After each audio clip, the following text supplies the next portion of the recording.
Se fosse o pai, deixava ir.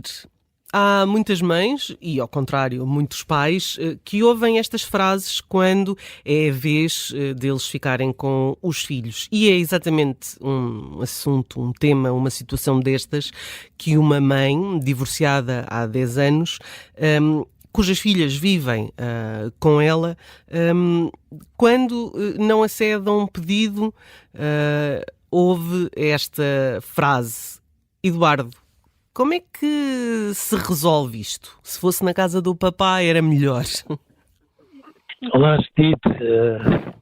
Resolve-se com um grande desportivismo, porque obviamente em casa do papai é sempre melhor.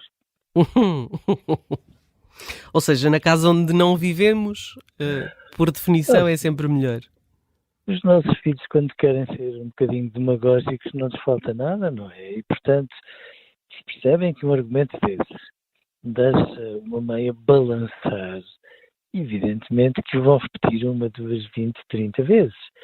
Por outro lado, se chegarem à casa do papá e se derem a entender que ele é o melhor papá do mundo, porque enquanto a mãe é um bocadinho chata, o papá faz o favor de ser distraído, por exemplo, ou condescendente, na maior parte das vezes, evidentemente que o papá, mesmo sem querer, quando dá por si, está a facilitar e está a trabalhar para que a sua cotação tenha uma revisão em alta, e qualquer papá do mundo, muitas vezes sem ter uma noção muito clara do que é que está a fazer, às vezes alimenta esse tipo de clivagens. E, portanto, esse tipo de desabafos não me assusta, não é, Judito? Agora, já me assusta quando o papá faz questão de dizer preto quando a mãe é branca, diz branco e vice-versa.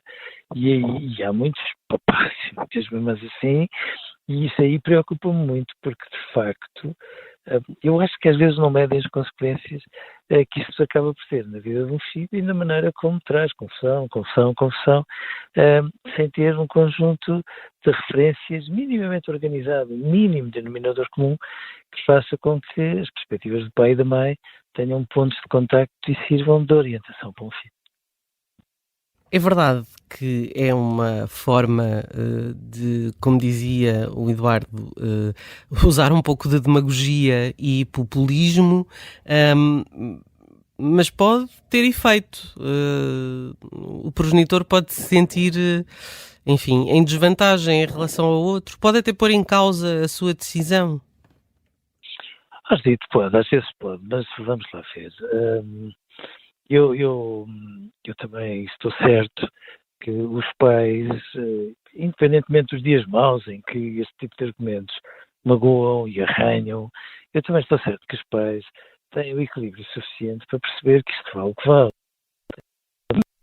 Eu acho que muitas vezes, quando estes argumentos surgem, são um motivo para que uma mãe ou um pai acentuem com todo o bom senso aquilo que acham que os filhos devem fazer e que, porventura, o papá eventualmente não fará. Agora, quando uma mãe, pegando neste exemplo, fica muito abalada e fica num registro do género, bom, eu estou a ser todos os dias crucificada como a chata oficial e leva isto a ponto de se sentir quase sem jeito, aí sim eu fico preocupado, porque de repente, bom, é como se esta mãe estivesse a precisar de um aval permanente, e isto é que não é razoável, porque aí o que tem, enfim, a fazer com que tudo derrape, digamos assim, não é tanto o papá ser o fixe da história, mas é o facto de uma mãe se sentir atormentada e até amedrontada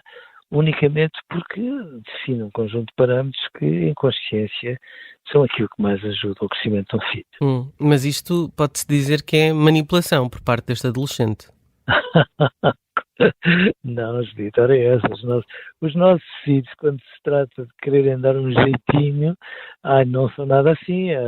Basta, quando existe mais do que um, partirem do pressuposto que só porque nós chamamos mais uma vez a atenção deste adolescente, nós gostamos mais do irmão ou dos irmãos, porque, enfim, por uma vez passaram sem nós estarmos a chamar-lhes a atenção, fosse o que fosse.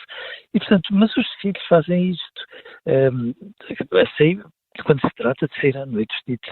Bom, isto é o mais banal entre o banal, que é inevitavelmente que os pais dos meus amigos são muito melhores do que tu, porque os pais dos meus amigos nem sequer se preocupam com a hora de regresso a casa ou o estado em que se regressa a casa e, portanto, os nossos filhos fazem isto. Mas, por favor, eu só espero que os pais percebam que os nossos filhos levam isto tão a sério que o repetem e presumem, e a meu ver presumem muito bem, que a mãe e o pai são equilibradíssimos e super sensatos para perceberem que isto é uma melodia de fundo que eles usam para tentar dar um jeitinho e fazer com que o pai e a mãe digam que sim a tudo. A legenda é um bocadinho esta. Se tu fosse uma mãe, como deve ser, nunca me contrariavas. E, portanto, obviamente que qualquer mãe ou qualquer pai do mundo minimamente sensatos percebem que às vezes até nos pode custar um bocadinho, mas contrariar é também educar e às vezes até é proteger.